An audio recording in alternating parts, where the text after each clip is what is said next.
Ladies and gentlemen, welcome back to Monster Hunter World. I hope you're all doing well. Today we are going over an absolutely amazing longsword build. Actually, a couple different builds focused around the non-elemental longsword, the Divine Slasher. Without further ado, let's go ahead and get into this. I hope you all enjoy the episode. We're going to go into the first set. I'm going to show you the damage, then we'll go into the second set, and then a couple variations in between. So I'll put some time codes in here for each one if you guys want to skip around. But let's go ahead and get into this first build here. Now, the weapon that we are using is the Divine Slasher. Let me go ahead and show you where that is on the tree. Now, this is a workshop weapon, so you will have to do the arena to unlock it. This thing is amazing. I'll occasionally be running arena quests during streams, so if you guys want to join in on those, you stand a chance of getting really good coins pretty fast, so you can unlock this for yourselves in the arena. Now, this is a rarity 8 weapon with a base attack of 693, a decent amount of blue sharpness, and we're going to be using the handicraft skill to up that to a white level of sharpness, which gives us a flat 10% raw damage increase. Now, you'll see here that it does have Elemental Dragon and High Elder Steel, and a 3-slot gem slot and plus 20 defense. This longsword is absolutely amazing. Now, we can also augment this one time, which would bring it up to 710 attack, or we can get the plus 10 affinity. You can do the defense increase to get it up to plus 20 or plus 30 defense if you want. I don't think the slot upgrade is worth it, and I haven't really tested out any of the health regions, so that may be an option as well. But the one slot upgrade may be worth it, maybe not. I really don't think it is. So I would personally increase affinity and attack. So let's go ahead and get into the skills of this. Now, the real benefit of the Divine Slasher is using it as a non-elemental build, because this weapon doesn't have any negative affinity. It is really good for a non-elemental build. If you want, when you need to, you can unlock the Elemental Dragon and the High Elder Steel, which makes this a very good weapon for using against Elder Dragons like Teostra, Deora, or Kirin. But we're going to go ahead and go with the Elementless build. So let's go ahead and all into the skills that we have for the first set. We've got attack boost at level 7, which gives us the plus 21 attack and plus 5% affinity. That comes from our body, our waist, and our neck charm. We've got weakness exploit level 3, which is amazing. We've got handicraft level 3, which we're using to unlock the white level of sharpness, which gives us the plus 10 damage, raw damage increase, which is really, really good. We've got critical eye level 3, which gives us plus 6 affinity, so that gives us 11% base affinity. We've got critical boost level 2, which increases our crit damage by, I believe it's 15%. Yeah. Yep. No, 10%. So it's a 10% damage increase, I'm sorry. And then we've got protective polish, which keeps our weight level sharpness for a minute after sharpness without being able to lose any, which is very, very nice, especially for this build. You'll do a ton of damage. And then we've got the non-elemental boost. So I'll go ahead and show what we've got slotted as far as gems, and then we'll get into the actual equipment. So we've got handicraft level 3 inside the Divine Slasher, the Elementless gem in here, which is absolutely needed for the set. You don't have to run the handicraft set. I'll get into that in just a little bit. There's another set that we'll use if you don't want to bother with handicraft. We've got the Sharp Jewel, which you're going to need for this build to really take advantage of the handicraft. It's not absolutely needed. I've got something else in store for that here in a moment. Then we've got the 2 critical boost jewels in here, and then the expert jewels. Now, you can really, I keep calling them jewels, gems, or decorations. I guess they're jewels, yeah. So we'll go with jewel. But anyways, you can really slot this out any way you want if you want to put vitality or divine protection, but I'm really slotting this out for just pure damage at this point. Some of you may want divine protection or what have you. You guys feel free to gem this out whichever way you desire. It's just a really good sword to build an elementless set around. I am curious to know what you guys would change or what armor you would include in this versus something else. But this is the armor that we're running right now, the Dragon King Eye Patch Alpha, and we're really doing most of this set because it gives us a really basically freedom with the jewels that we can equip. You can see that we're running an entire beta set except for the Dragon King Eye Patch because it does come with a 3 gem slot, which is amazing. We've got the Dobermail beta, which gives us the attack boost, and we've got the protective polish in there. And we got the Kaiser Vambraces Beta, which gives us our final thing of weakness exploit. And we've got a critical boost gemmed in there. And then we got Nergigante Coil Beta, with just the attack boost level 2 and critical boost level 1. And we've got the Death Stench Heal Beta, which gives us the Handicraft 2, and then we've got 2 Critical Eye gems slotted into there. It's pretty darn good. Now, this is going to be the highest damage that you can get out of this build. There are a couple different ways that you can run this, and we'll get into that in just a moment. But we'll go ahead and go to the training area and show you just how amazing this is. Now, running any build with Handicraft and Protective Polish, you're going to need to make sure that you sharpen just before going into combat, so that way you can get the most out of your white level of sharpness. Now, we're just going to go ahead and go into here and show you how much damage this does. It is a pretty darn good build, and it can pump out a lot of damage, especially once we're maxed out here on our Spirit Gauge. I almost said gouge.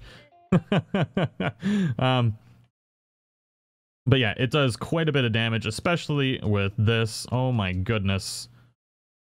It is very, very nice.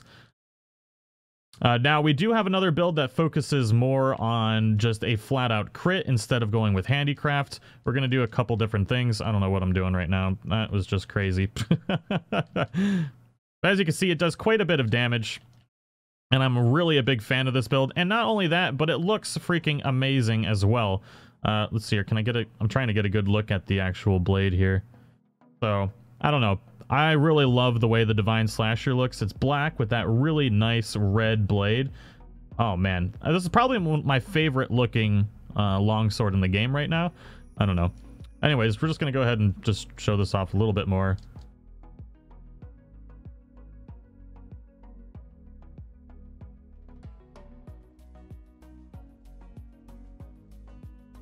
Now, when you get down to the blue level of sharpness, you'll see that damage decreases quite a bit, but not substantially. We're just going to go ahead and do one of these with the blue level of sharpness.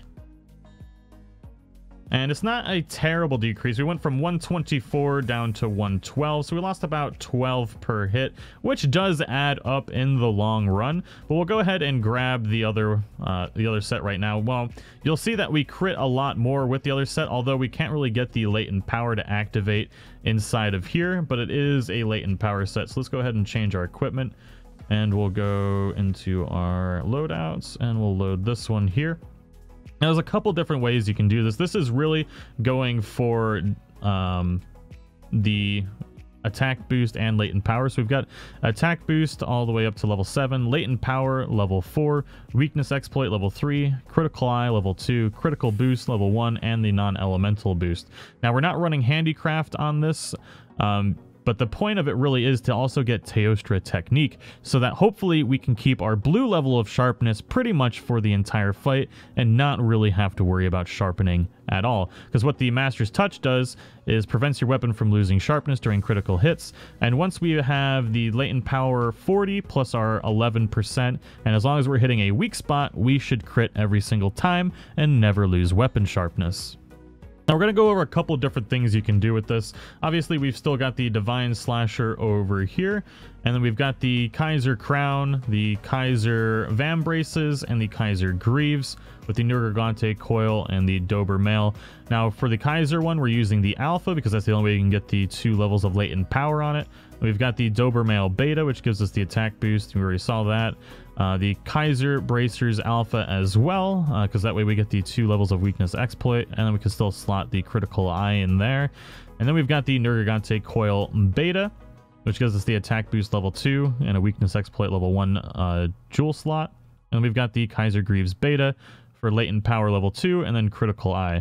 Now, the benefit of this is that we will be critting pretty much almost all the time once we have latent power activated. We won't drain our stamina as much, so it's a really big benefit that way, so you can keep your DPS up for a longer period of time, and hopefully never really go below blue sharpness once you actually start critting. So as you can see, as we attack, we're not going to lose any of our sharpness as long as we're critting, which is very nice. And this leads me to the next build that we're going to try out here in a second.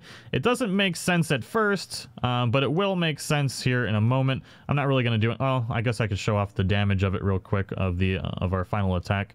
Bear with me here for a second. So we should still be doing about 112 damage when we do the final attack on this. As long as they're all crits. So we're critting for 108 versus the 124 before. But now what we're going to do is we're going to go back here and we're going to swap up 2 things to still be able to get that handicraft on here. Okay, now this is going to seem a little weird, but it makes sense once you see the damage. It'll make sense here in a second. So we're still using the Divine Slasher. We've switched up to the Power Charm 2, which gives us latent power level 2.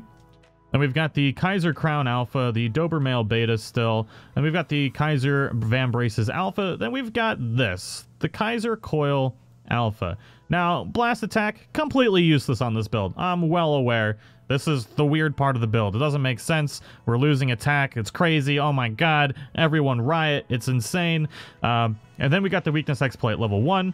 But this gives us both the ability to have Handicraft on here, so for the white level of Sharpness, and the benefit of the Teostra technique.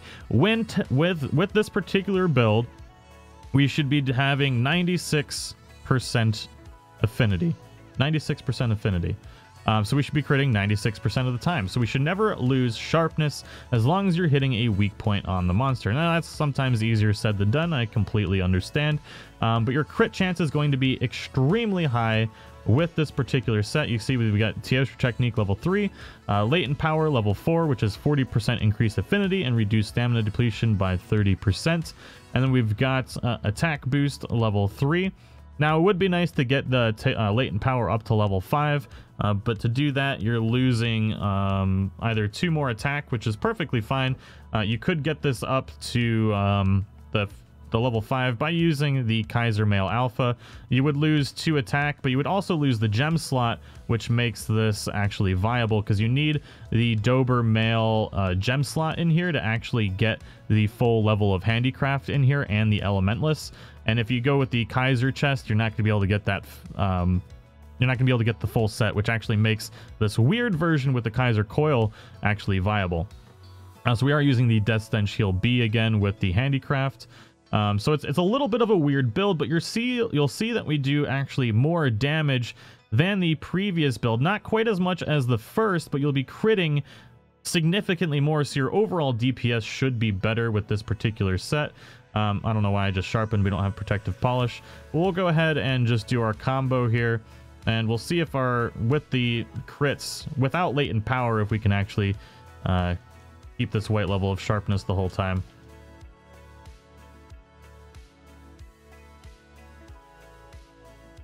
So far, we've only lost a little bit of weight, but this is even without latent power, so pretty freaking good already.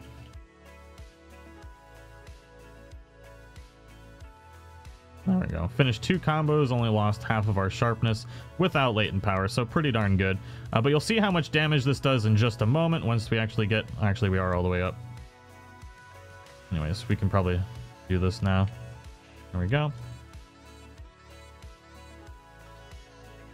So for that, we're doing 110 damage on every single crit, which is pretty darn good. We did lose white sharpness there at the end, but with latent power activated, you should be critting literally every single hit and be able to keep that white level of sharpness through pretty much the entirety of the fight. It's pretty darn good. I'm really excited to mess around with this some more. Let me know what you guys thought of this build, what you would change, what you would like to see different, and if you guys have any other longsword builds you'd like me to, test out and show off on the channel, definitely leave them in the comments below. I'd love to do some comparisons, but this is more focused on just pure damage and crits and stuff like that. So that's really what this build is focused on, as well as the non-elemental. But I am curious to see what the community has as far as builds go, so make sure to leave them in the comments, and that way just everyone gets educated that way. It's pretty cool. Let me know what you think of the build, and yeah, I'll see you all in the next one. Bye-bye!